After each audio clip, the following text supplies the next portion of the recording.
اللہ کے نبی صلی اللہ علیہ وسلم نے فرمایا کہ من لزم الاستغفار جعل اللہ له من كل ضيق مخرجا ومن كل هم فرجا ورزقه من حيث لا يحتسب، کہ جو شخص بھی کثرت سے استغفار کرتا ہے اور استغفار کو لازم پکڑتا ہے، اللہ رب العالمین اس کے لیے ہر تنگی سے، ہر ڈیفیکلٹی سے ایک وے آؤٹ نکال لیتا ہے، اللہ رب العالمین اس کے لیے ایک راستہ نکال دیتا ہے، اور ہر پریشانی سے، ہر غم سے اللہ رب العالمین اسے نجات دیتا ہے۔ وَرَزَقَهُ مِنْ حَيْثُ لَا يَحْتَسِبُ، اور اللہ رب العالمین اسے ایسی جگہ سے رزق عطا کرتا ہے جہاں سے اسے گمان بھی نہیں ہوتا۔ لہٰذا ہمیں چاہیے کہ ہم کثرت سے چلتے پھرتے، اٹھتے بیٹھتے ہر وقت استغفار کریں، اور اس کی میننگ پر غور کرتے ہوئے، ہم تدبر کرتے ہوئے استغفار کریں کہ ہم اللہ سے مغفرت طلب کر رہے ہیں۔ ہم نے جو اپنے پاس میں گناہ کیے ہیں، چاہے وہ چھوٹے گناہ ہو یا بڑے گناہ ہو، ہم سب سے توبہ کر رہے ہیں، اور یہ عزم کر رہے ہیں کہ یا اللہ میں ان گناہوں کو کبھی نہیں دہراؤں گا۔ اللہ رب العالمین پر توکل کرنے کا ہرگز یہ مطلب نہیں ہے کہ ہم اسباب کو اختیار کیے بغیر اور اپنی طرف سے محنت کیے بغیر اللہ پر بھروسہ کرتے رہیں اور مصیبت کے ٹل جانے اور کام کے پورا ہو جانے کا انتظار کرتے رہے، بلکہ حقیقی توکل یہ ہے کہ ہم اپنی استطاعت کے بقدر مکمل کوشش کریں، محنت کریں، اسباب کو بھی اختیار کریں، اور پھر اس کے بعد مکمل طور پر اللہ رب العالمین پر اطمینان کے ساتھ بھروسہ رکھیں۔ اللہ رب العالمین نے قرآن کریم میں فرمایا وَمَن يَتَوَكَّلْ عَلَى اللَّهِ فَهُوَ حَسْبُهُ، کہ جو شخص بھی اللہ پر توکل رکھے گا اللہ اس کے لیے کافی ہے، یعنی اللہ اس کے لیے ہر چیز سے کافی ہے، اللہ اس کا حامی و ناصر ہے۔ آپ اندازہ کریں کہ اللہ رب العالمین آپ سے براہ راست کہہ رہا ہے کہ میں تمہارے لیے کافی ہوں۔ یہ کیا ہی بہترین راحت کا ذریعہ ہے اور اطمینان کا ذریعہ ہے۔ توکل کا یہ مطلب نہیں ہے کہ آپ کو کوئی تکلیف نہیں آئے گی، بلکہ توکل کا مطلب یہ ہے کہ جب آپ کو کوئی تکلیف پہنچے تو آپ یہ جانیں کہ اللہ آپ کے ساتھ ہے، اور آپ کے ساتھ ہر حال میں خیر کا معاملہ ہی ہوگا،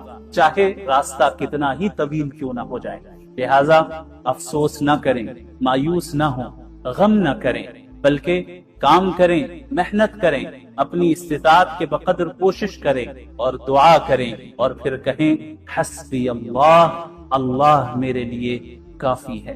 شاید اللہ تعالیٰ اس کے بعد کوئی نیا معاملہ پیدا فرما دے۔ کیا آپ کو لگتا ہے کہ سارے دروازے بند ہو چکے ہیں اور حل بہت دور ہے اور آپ کنارے تک پہنچ گئے ہیں؟ تو اس آیت کو سنیں، لعل اللہ یحدث بعد ذلك امرا، شاید اللہ رب العالمین اس کے بعد کوئی نیا معاملہ پیدا فرما دے۔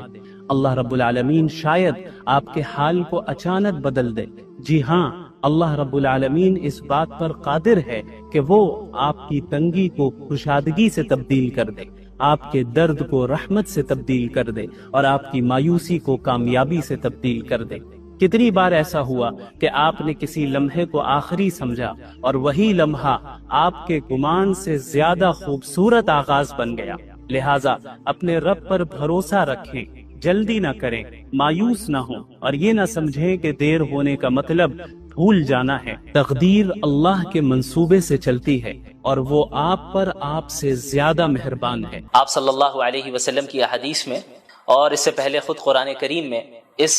مبارک مہینے کی فضیلتوں کو بیان کیا گیا ہے۔ جہاں اس مبارک مہینے کی مختلف فضیلتیں ہیں، انہی میں سے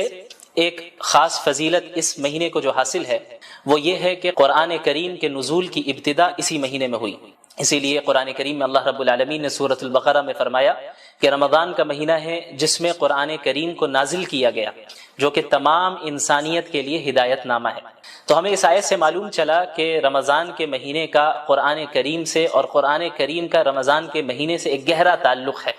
ایک گہری نسبت ہے۔ اس نسبت کو سمجھنے کے لیے ہمیں قرآن کریم کے نزول کے مقصد کو سمجھنا ہوگا کہ آخر قرآن کریم کے نزول کی ضرورت ہی کیا تھی، اور اللہ رب العالمین نے اپنے آخری نبی محمد الرسول اللہ صلی اللہ علیہ وسلم پر اس مبارک کلام کو کیوں نازل کیا۔ اس کا جواب بھی قرآن کریم میں ہی موجود ہے۔ اللہ رب العالمین نے فرمایا کتاب انزلناہ الیک مبارک لیدبروا آیاتہ ولیتذکر اولو الالباب، کہ یہ وہ مبارک کتاب ہے جسے ہم نے نازل کیا تاکہ لوگ اس مبارک کتاب میں تدبر کر سکیں، غور و فکر کر سکیں، اور عقل والے اس سے نصیحت حاصل کر سکیں۔ ان ھذا القرآن یہدی للتی ہی اقوم، یقیناً یہ قرآن کریم ایک ایسی کتاب ہے جو بالکل سیدھے راستے کی طرف رہنمائی کرتی ہے اور ہدایت دیتی ہے۔ لہٰذا ہمیں معلوم چلا کہ قرآن کریم کے نزول کا مقصد تمام انسانیت تک ہدایت پہنچانا ہے، اور تمام انسانیت کے لیے ایک ایسا راستہ واضح کرنا ہے جس راستے کو اختیار کر کے ایک بندہ ہمیشہ ہمیش کی جنت میں داخل ہو سکے اور جہنم کے عذاب سے اپنے آپ کو بچا سکے۔ یاد رکھیں کہ اللہ کے نبی صلی اللہ علیہ وسلم تلاوت کلام اللہ اور قرآن کریم کو پڑھنا، اس کا دور کرنا، اسے سمجھنا، اس کی تعلیم دینا تو پورے سال آپ صلی اللہ علیہ وسلم کا یہ معمول تھا، لیکن رمضان المبارک میں مزید اہتمام کے ساتھ آپ صلی اللہ علیہ وسلم اس عمل کو انجام دیتے، یہاں تک کہ حضرت جبریل علیہ السلام ہر سال رمضان کے مہینے میں آپ صلی اللہ علیہ وسلم کے پاس تشریف لاتے اور قرآن کا دور ہوتا، اور آپ صلی اللہ علیہ وسلم کی زندگی کا جو آخری رمضان تھا اس میں حضرت جبریل علیہ السلام کے ساتھ اللہ کے نبی صلی اللہ علیہ وسلم نے 2 مرتبہ قرآن کریم کا دور کیا۔ تو قرآن کریم کا نزول اسے پڑھنے، سمجھنے اور اس سے ہدایت حاصل کرنے کے لیے ہوا ہے، اور کسی بھی کتاب سے فائدہ اسی وقت ہم حاصل کر سکتے ہیں، خصوصاً قرآن کریم سے ہدایت ہم اسی وقت حاصل کر سکتے ہیں کہ جب ہم قرآن کریم کو سمجھیں، قرآن کریم کو پڑھیں سمجھیں، صرف تلاوت تک ہی ہم اکتفا نہ کریں۔ اسی لیے اللہ تعالیٰ نے انبیاء علیہ الصلوۃ والسلام خصوصاً محمد الرسول اللہ صلی اللہ علیہ وسلم کے متعلق سورۃ الفرقان میں یہ بات بھی اللہ رب العالمین نے بیان فرمائی کہ وقال الرسول یا رب ان قوم اتخذوا هذا القرآن مہجورا۔ اللہ کے نبی صلی اللہ علیہ وسلم قیامت کے دن شکایت کریں گے اللہ رب العالمین سے کہ یا اللہ، اے میرے رب، میری قوم نے قرآن کریم کو چھوڑ دیا۔ ظاہر ہے کہ کوئی بھی مسلمان یہ نہیں چاہے گا کہ اللہ کے نبی صلی اللہ علیہ وسلم اس کے متعلق اللہ رب العالمین سے شکایت کرے، لہٰذا ہر مسلمان پر لازم ہے کہ قرآن کریم کے جو حقوق ہیں ان حقوق کی ادائیگی کرے۔ وہ حقوق کیا ہیں؟ مختصراً میں بیان کر دوں کہ علماء کرام نے قرآن کریم کے تقریباً 6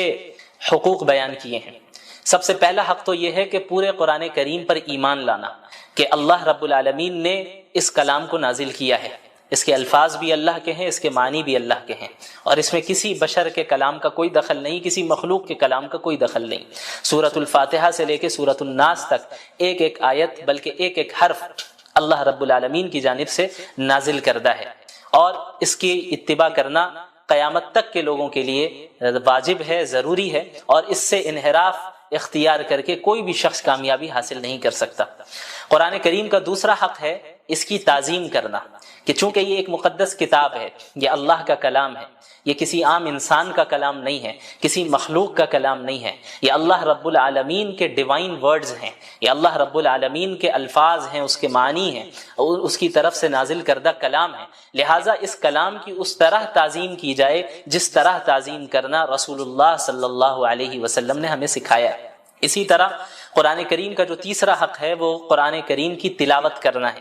چاہے قرآنی آیتوں کا مطلب سمجھ میں آ رہا ہو یا نہ آ رہا ہو، یہ ایک مستقل عبادت ہے، اور یہ ایک مستقل قرآن کریم کا حق ہے کہ ہم قرآن کریم کی تلاوت کریں، جیسا کہ قرآن کریم میں اللہ رب العالمین نے انبیاء علیہ الصلوۃ والسلام کی بعثت کے مقاصد کا ذکر کیا، رسول اللہ صلی اللہ علیہ وسلم کی بعثت کے مقاصد کا ذکر کیا، تو وہاں پہ اللہ کے نبی صلی اللہ علیہ وسلم کے متعلق اللہ نے فرمایا یتلو علیہم آیاتی، کہ وہ قرآن کریم کی آیتوں کو تلاوت کر کے سناتے ہیں، اس کی تعلیم بھی دیتے ہیں اور اس کی تلاوت بھی کرتے ہیں۔ تو تعلیم کو الگ ذکر کیا گیا اور تلاوت کو الگ سے ذکر کیا گیا، جس سے معلوم چلتا ہے کہ قرآن کریم کی تلاوت کرنا، چاہے وہ سمجھ میں آئے یا نہ آئے، یہ ایک مستقل عبادت اور یہ قرآن کریم کا ایک مستقل حق ہے۔ اسی طریقے سے قرآن کریم کا جو چوتھا حق ہے اور بہت اہم حق ہے وہ ہے قرآن کریم کو سمجھنا،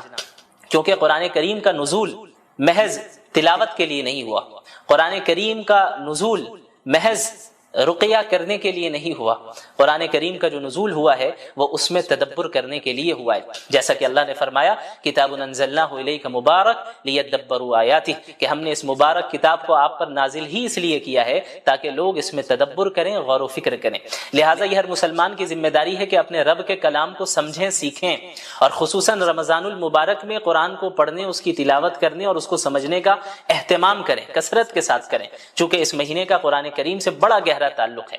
اسی طرح قرآن کریم کا جو چوتھا حق ہے وہ ہے قرآن کریم پر عمل کرنا، چونکہ دین اسلام محض ایک آئیڈیالوجی نہیں ہے، محض ایک فکر نہیں ہے، یا کوئی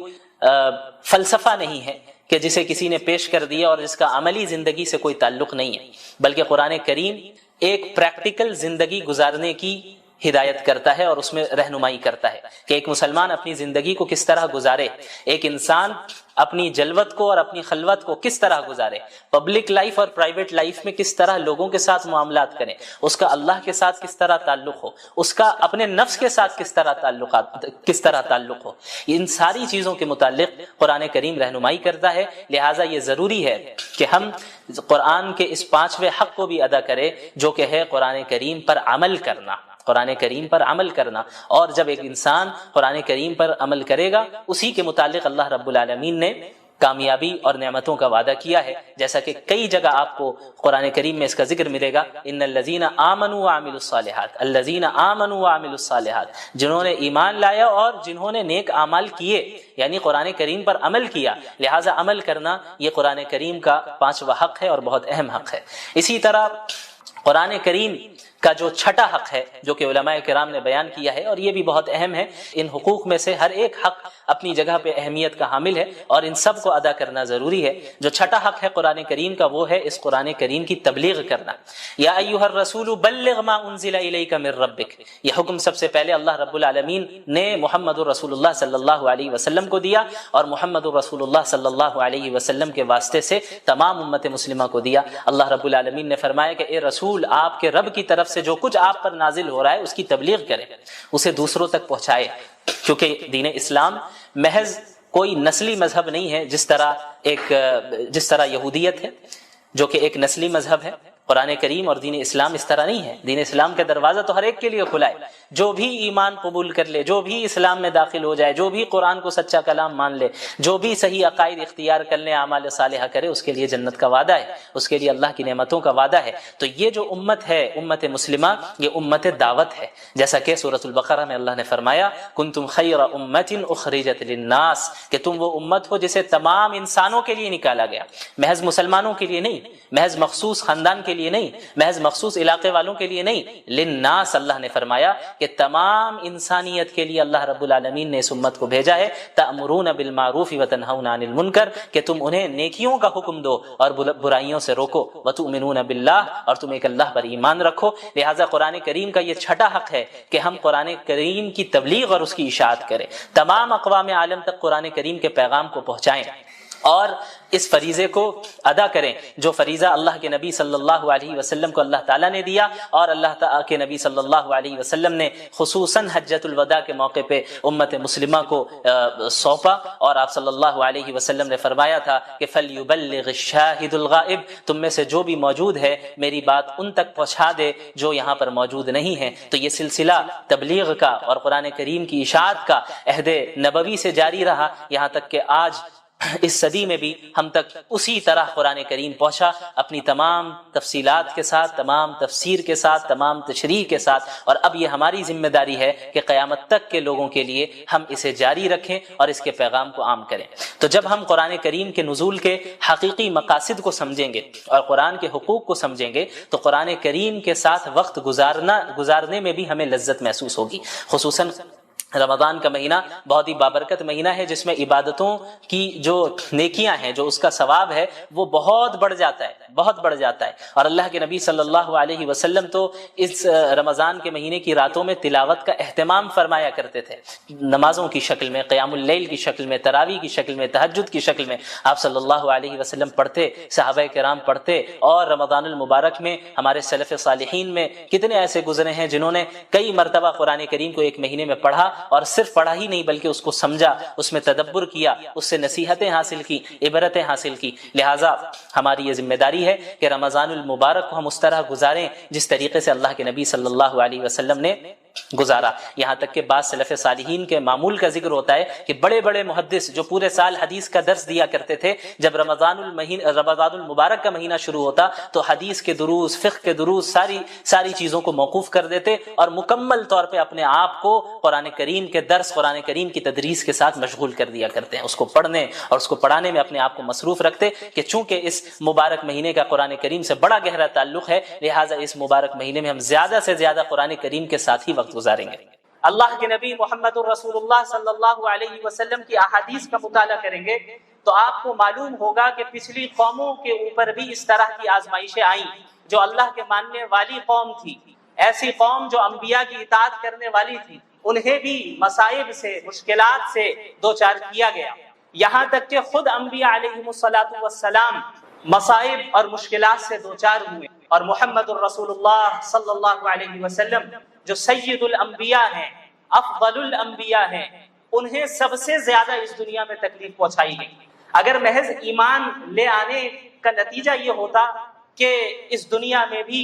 مسلمانوں کو کسی طرح کی تکلیف نہ دی جاتی تو اس کے سب سے زیادہ مستحق خود محمد الرسول اللہ صلی اللہ علیہ وعلی آلہ وصحبہ وسلم تھے۔ لیکن اللہ کے نبی صلی اللہ علیہ وسلم نے کیا فرمایا؟ آپ صلی اللہ علیہ وسلم نے فرمایا اشد الناس بلاء الانبیاء، اس دنیا میں سب سے زیادہ آزمائشیں انبیاء کو آتی ہیں، ثم الامثل فالامثل، پھر دین کے اعتبار سے ان سے قریب تر جو ہوگا اس کے اوپر آزمائشیں آئیں گی۔ تو آزمائشوں کا آنا یہ اس بات کی ہرگز دلیل نہیں ہے کہ ہم حق پر نہیں ہیں، بلکہ آزمائشوں کا آنا ایک اعتبار سے اس بات کی دلیل ہے کہ ہم حق پر ہیں اور ہم اللہ کے نبی صلی اللہ علیہ وسلم کے ماننے والے ہیں اور اللہ کے نبی صلی اللہ علیہ وسلم کے طریقے کے مطابق زندگی گزارنا چاہتے ہیں۔ آپ کو معلوم ہونا چاہیے کہ خود اللہ کے نبی صلی اللہ علیہ وسلم کو اپنی زندگی میں کتنی تکلیفوں کا سامنا کرنا پڑا، کس طریقے سے اللہ کے نبی صلی اللہ علیہ وسلم کو قتل کرنے کے منصوبے بنائے گئے، کس طریقے سے آپ صلی اللہ علیہ وسلم کو کعبے کے سامنے عبادت کرنے سے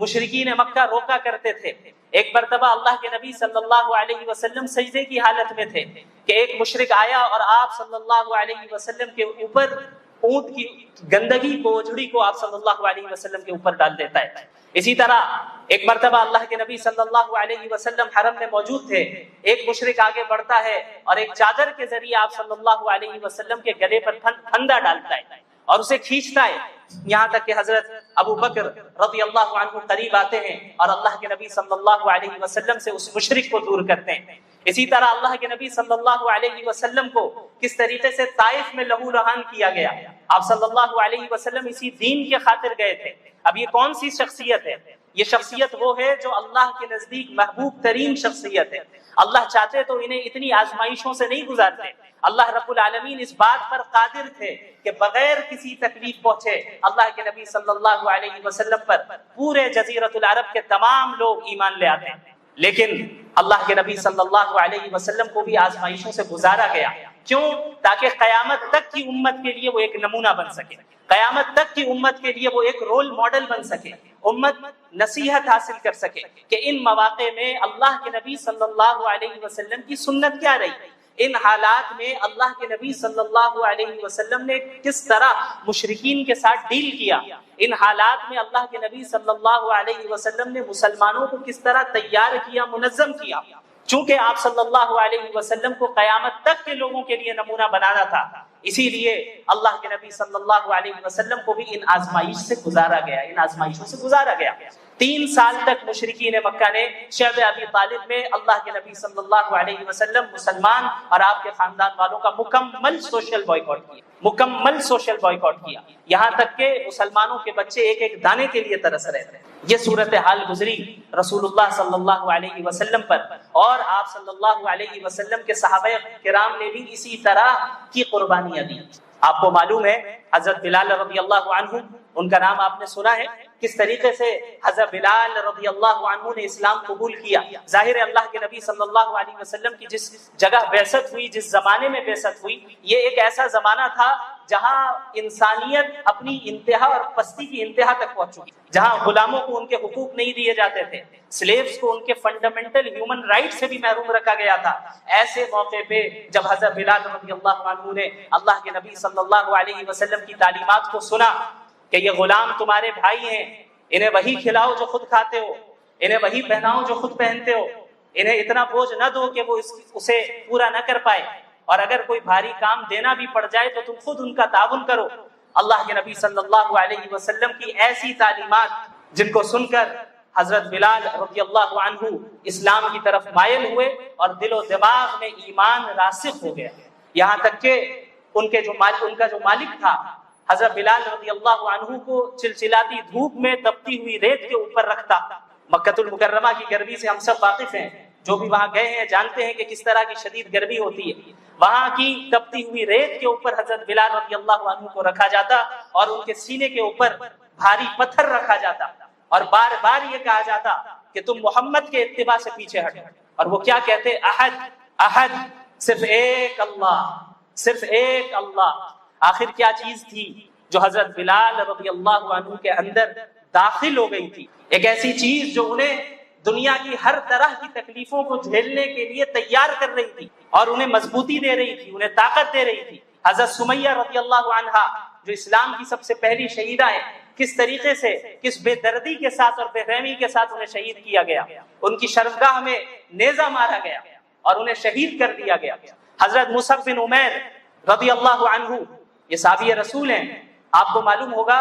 کہ اسلام لانے سے پہلے کافی مالدار تھے اور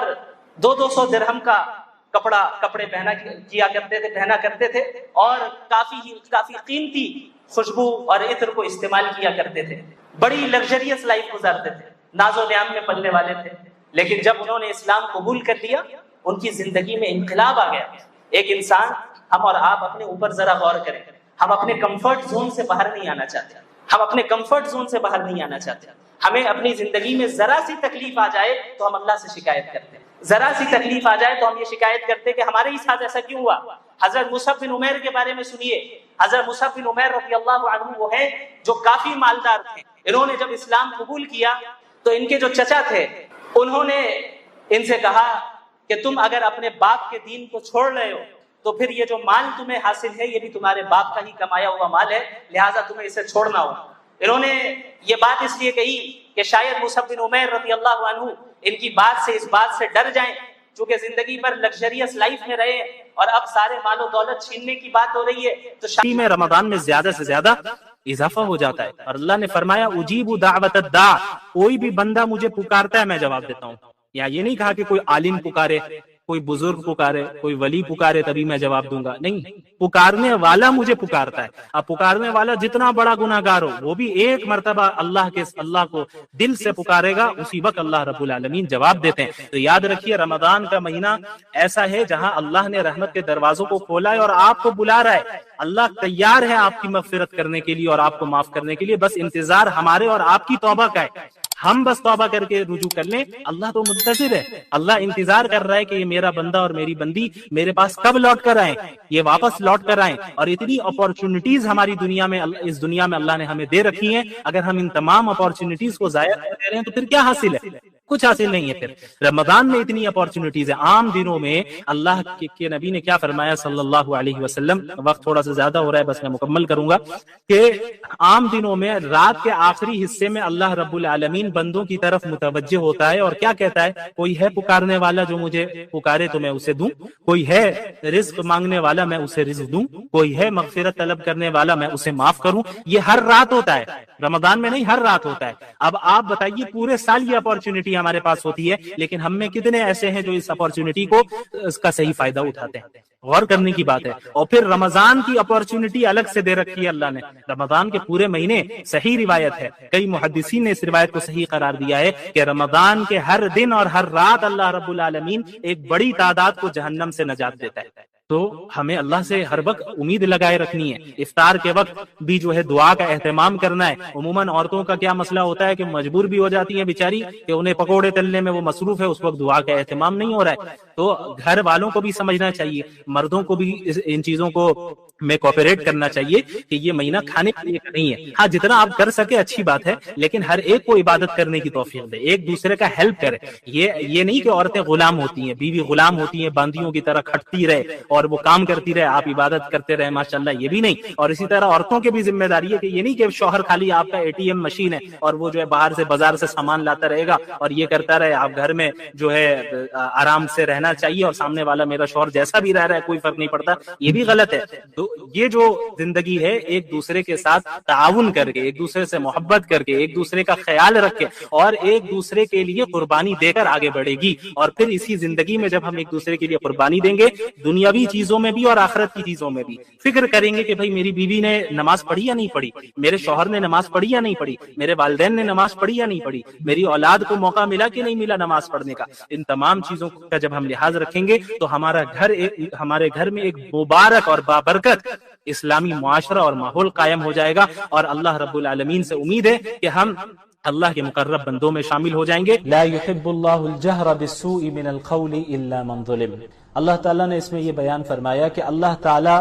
کسی کی برائی کرنے کو پسند نہیں کرتا, یعنی اللہ تعالیٰ غیبت کو پسند نہیں کرتا, اور کوئی کسی کی برائی بیان کرے اللہ تعالیٰ اس کو پسند نہیں کرتا. الا من ظلم, سوائے اس شخص کے جو مظلوم ہو. یعنی ایک مظلوم اگر اپنے ظلم کی داستان کسی کو سنا رہا ہے, یا مثلا جو ظالم اس پر ظلم کر رہا ہے اس ظالم کی شکایت وہ مظلوم کسی سے کر رہا ہے, تو یہ غیبت میں داخل نہیں ہے, بلکہ یہ مظلوم کا حق ہے کہ وہ حق کے لیے آواز اٹھائے, کہ اس پر جو ظلم ہو رہا ہے اور جو زیادتی ہو رہی ہے اس کے خلاف وہ آواز اٹھائے. اور اس آواز اٹھانے میں وہ اگر ظالم کی برائی بیان کر رہا ہے اور اس نے جو ظلم و زیادتی اس پر ڈھائی ہے اس کو بیان کر رہا ہے, تو یہ چیز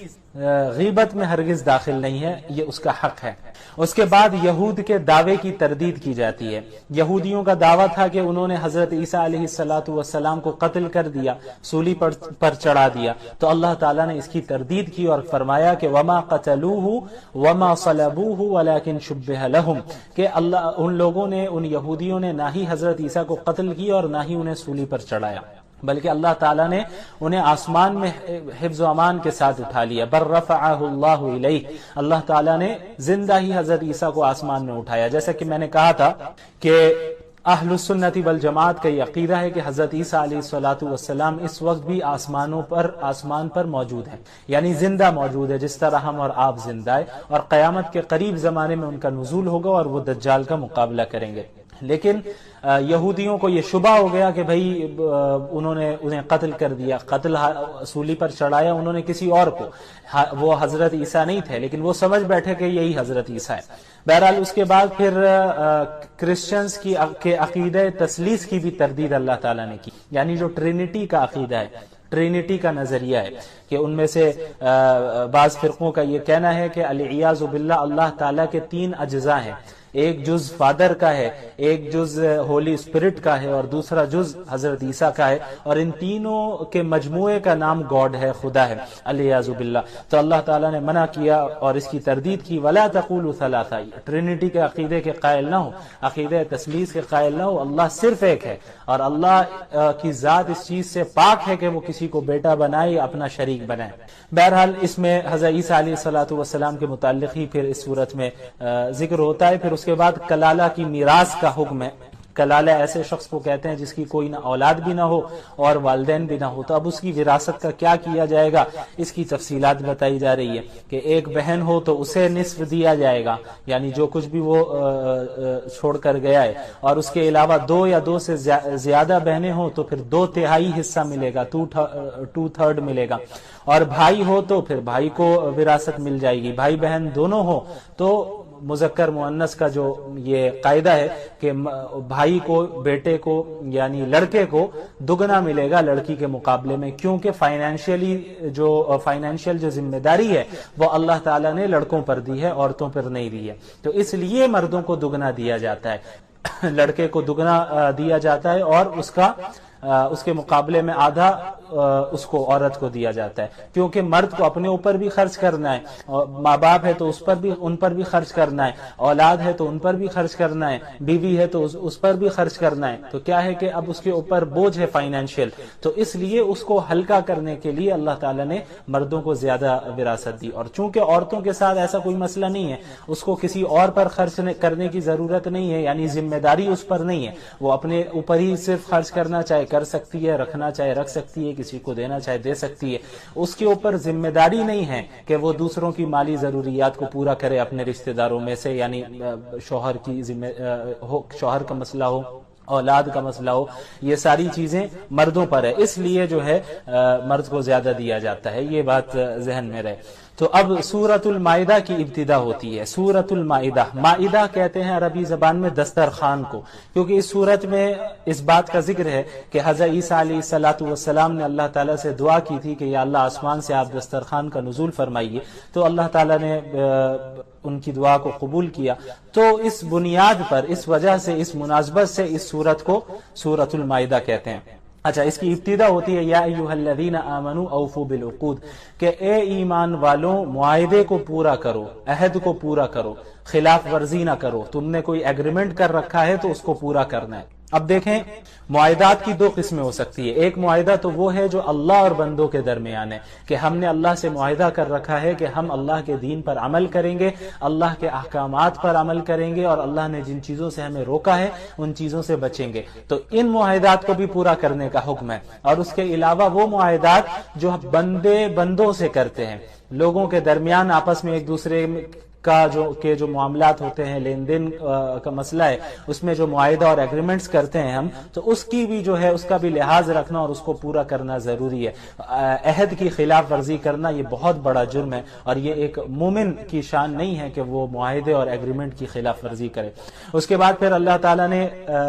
بعض ایسی چیزوں کا ذکر کیا جو کہ اللہ تعالیٰ نے حرام قرار دیا ہے، جیسے حرمت علیکم المیتہ والدم ولحم الخنزیر وما اہل لغیر اللہ بہ۔ اللہ نے فرمایا کہ مردار، ایسا جانور جو مر گیا ہو بغیر ذبح کیے، جو مردار ہو، اس کو کھانا جائز نہیں ہے، وہ حرام ہے۔ اس کے علاوہ جو بہتا ہوا خون ہو، بہنے والا خون ہو، وہ بھی حرام ہے، اس کو آپ نہیں استعمال کر سکتے۔ اسی طرح خنزیر کا گوشت بھی حرام ہے۔ اسی طرح وہ جانور جس پر اللہ کے سوا کسی کا نام لیا گیا ہو، غیر اللہ کے نام سے ذبح کیا گیا ہو، تو اس جانور کو بھی کھانا جائز نہیں ہے۔ اس کے علاوہ وہ جانور جس کو گلا گھونٹ کر مار دیا گیا ہو، ہلاک کر دیا گیا ہو، اس کو بھی کھانا جائز نہیں ہے، وہ بھی حرام ہے۔ اس کے علاوہ ایسا جانور جو سخت ضرب کے ذریعے مرا ہو، یعنی چوٹ لگی ہو بہت تیز اس کو، اس وجہ سے وہ ہلاک ہو گیا، مر گیا، تو پھر ایسا جانور بھی کیا ہے، حرام ہے، کھانے کی اجازت نہیں ہے۔ پھر وہ جانور جو اوپر سے گر کر، لڑک کر گرا ہو اور لڑکتا ہوا گر کر مر گیا ہے، تو ایسا جانور بھی وہ ہے جس کو کھانا جائز نہیں ہے، حرام ہے۔ اس کے علاوہ وہ جانور جس کو کسی درندے نے کھایا ہو، زخمی کر کے پھاڑ دیا ہو اور پھر وہ مر گیا ہو، تو پھر ایسے جانور کو بھی کیا ہے کہ کھانا جائز نہیں ہے۔ ہاں، حالت اضطرار میں، یعنی ایسی صورت آپ کے سامنے آ گئی کہ اب یہی مردار ہیں یا یہی ایسی قسم کے جانور ہے، اور آپ کے علاوہ کھانے کو آپ کے پاس کچھ نہیں ہے، اور آپ بالکل مرنے کے قریب ہیں، تو جان بچانے کے لیے بقدر ضرورت حرام چیز سے یعنی اس کو استعمال کیا جا سکتا ہے، لیکن اتنا ہی استعمال کیا جا سکتا ہے جس سے آپ کی جان بچے بس، اور اس کی اجازت ہے صرف جان بچانے کے لیے، یعنی اس کے علاوہ آپ کے پاس اور کوئی آپشن نہیں ہے، تب اللہ نے اس کی اجازت دی۔ اس کے بعد ایک بہت ہی اہم آیت ہے جس میں اللہ نے تکمیل دین کا اعلان کیا ہے۔ اللہ تعالیٰ نے فرمایا کہ الیوم اکملت لکم دینکم واتممت علیکم نعمتی ورضیت لکم الاسلام دینا، کہ آج ہم نے تم پر اس دین کو مکمل کر دیا ہے، اور اپنی نعمت کو تم پر مکمل کر دیا ہے، اور تمہارے لیے اسلام کو ایز اے ریلیجن میں نے پسند کر لیا ہے، ایز اے دین ہم نے سیلیکٹ کر لیا ہے۔ یعنی اس آیت کا جو نزول ہوا آپ کو معلوم ہونا چاہیے، یہ عرفات، میدان عرفات میں اس آیت کا نزول ہوا، اور احکام کے اعتبار سے سمجھیں کہ آپ یہ آخری آیت ہے، اس کے بعد کوئی نیا حکم نازل نہیں ہوا اور کوئی چیز منسوخ نہیں ہوئی۔ اس میں یہ اللہ تعالیٰ نے بتایا کہ آج کے دن آپ پر مکمل ہو گیا ہے، مسلمانوں آپ سب پر مکمل ہو گیا۔ تو اس کا مطلب یہ ہوا کہ اب اس دین میں حذف و اضافے کی گنجائش نہیں ہے، اس دین سے کسی چیز کو اب نکالا نہیں جا سکتا اور کسی باہر کی چیز کو اس دین میں ایڈ نہیں کیا جا سکتا۔ یعنی جس طرح رسول اللہ صلی اللہ علیہ وسلم پر یہ دین مکمل ہو گیا، صحابہ کے زمانے میں یہ دین مکمل ہو گیا، اسی کو فالو کرنا ہوگا۔ اس میں کسی حکم کو ہم ایڈ بھی نہیں کر سکتے اور کسی حکم کو ہم ختم بھی نہیں کر سکتے۔ ختم کرنا تو دور کی بات ہے، وہ تو کوئی سوال ہی نہیں ہے۔ اس کے علاوہ بدعات سے بھی بچنے کی جو ہے ہمیں اس سے ہمیں پتہ چل جاتا ہے کہ جب اللہ نے دین کو مکمل کر لیا تو بعد میں الگ سے ہم کوئی چیز بنا کر اسے دین کا حصہ بتائے، یہ بات غلط ہے، کیونکہ جب اللہ نے دین کو مکمل کر دیا تو اب کسی چیز کو ایڈ کرنے کی اس میں ضرورت نہیں ہے۔ اس کے بعد اللہ تعالیٰ نے مسلمانوں کو حکم دیا کہ ہمیشہ عدل و انصاف سے کام لینا۔ یا ایھا الذین آمنوا کونوا قوامین للہ شہداء بالقسط، کہ ہمیشہ جب بھی فیصلہ کرو، جب بھی کوئی کام کرو تو پھر وہ عدل و انصاف کے ساتھ کرنا، اور ایسا نہ ہو کہ دشمنی کی بنیاد پہ تم عدل و انصاف کے خلاف کام کر رہے ہو، دوستی کی بنیاد پہ عدل و انصاف کے خلاف کام کر رہے ہو، نہیں، کوئی بھی مسئلہ ہو عدل و انصاف کو تھامے رکھنا۔ اس کے بعد یہود و نصارہ کے ایک دعوے کی تردید کی جاتی ہے۔ وقالت الیہود، آیت نمبر 18 سورہ مائدہ، وقالت الیہود والنصارى نحن ابناء اللہ واحباؤہ، یہود و نصارہ کہتے ہیں ہم تو اللہ کے بیٹے ہیں، اللہ کے محبوب ہیں۔ یہود و نصارہ کا بڑا دعویٰ تھا یہ بنی اسرائیل کا کہ چونکہ ہمارے یہاں انبیاء بہت کثرت سے بھیجے گئے ہیں، ہم انبیاء کی اولاد ہیں، اس لیے اللہ تعالی ہم سے ناراض نہیں ہوگا، یعنی اگر ہم نے کوئی غلطی کی بھی تو اللہ تعالی ہم سے ناراض نہیں ہوگا، ہم تو اللہ کے محبوب بندے ہیں، ہم اللہ انبیاء کی اولاد ہے۔ تو اللہ تعالیٰ نے ان کے عقیدے کی تردید کی، ایسا نہیں ہوگا۔ کامیاب صرف وہ ہوگا جس کے عقائد درست ہوں گے اور اعمال درست ہوں گے، یعنی انبیاء کی اولاد میں سے ہو جانا یہ کافی نہیں ہے، بلکہ ایمان اور اعمال صالحہ کا ہونا ضروری ہے۔ عقائد کا درست ہونا اور اعمال کا درست ہونا یہ بہت ضروری ہے، اس کے علاوہ نجات ممکن نہیں ہے۔ اس کے بعد آیت نمبر 27 میں آئیے، وَاتْلُ عَلَيْهِمْ نَبَأَ ابْنَيْ آدَمَ بِالْحَقِّ، اس میں حضرت آدم علیہ السلام کے دو بیٹوں کا ذکر ہے، حابیل اور قابیل کا۔ حضرت آدم علیہ السلام کی جب اولاد پیدا ہوتی حضرت حوا سے تو وہ جڑواں اولاد پیدا ہوا کرتی تھی، یعنی ایک بیٹا اور ایک بیٹی ایک ساتھ پیدا ہوتے۔ تو یہ جو ایک ساتھ پیدا ہو رہے ہیں ان کا آپس میں نکاح کرنا جائز نہیں تھا، یہ حقیقی بھائی بہن سمجھے جاتے تھے حضرت آدم کی شریعت کے اعتبار سے۔ اور پھر اگلی بار جب حمل سے دوسری اولاد پیدا ہوتی اور ایک بیٹا اور ایک اور بیٹی ساتھ میں ایک ساتھ پیدا ہوتی تو پہلی اولاد کا اس اولاد کے ساتھ نکاح کرنا جائز تھا، یعنی جو دو ایک ساتھ پیدا ہو رہے ہیں لڑکا اور لڑکی وہ ان آپس میں نکاح نہیں کر سکتے تھے، اب جو بعد میں پیدا ہو رہے ہیں ان کے ساتھ ان کا نکاح ہوتا تھا حضرت آدم کی شریعت میں۔ تو جو یہ قابیل تھا، قابیل کے ساتھ جو لڑکی پیدا ہوئی تھی وہ زیادہ خوبصورت تھی، قابیل کے ساتھ جو لڑکی پیدا ہوئی تھی وہ زیادہ خوبصورت تھی، لیکن اصول کے اعتبار سے قابیل اس لڑکی سے نکاح نہیں کر سکتا تھا کیونکہ وہ ساتھ میں پیدا ہوئے ہیں اور وہ حقیقی بھائی بہن ہوئے۔ اب جو حابیل ہیں اور ان کے ساتھ جو لڑکی پیدا ہوئی اس لڑکی سے قابیل کا نکاح ہوتا اور قابیل کے ساتھ جو لڑکی پیدا ہوئی اس کا نکاح حابیل سے ہوتا، لیکن قابیل کو یہ بات پسند نہیں آئی کہ حابیل کا نکاح اس سے کیسے ہوگا، مجھے یہ لڑکی پسند ہے، مجھے اس سے نکاح کرنا ہے۔ تو معاملہ بہت زیادہ حد سے آگے بڑھا، پھر آخر میں کیا ہوا کہ قابیل نے حابیل کو قتل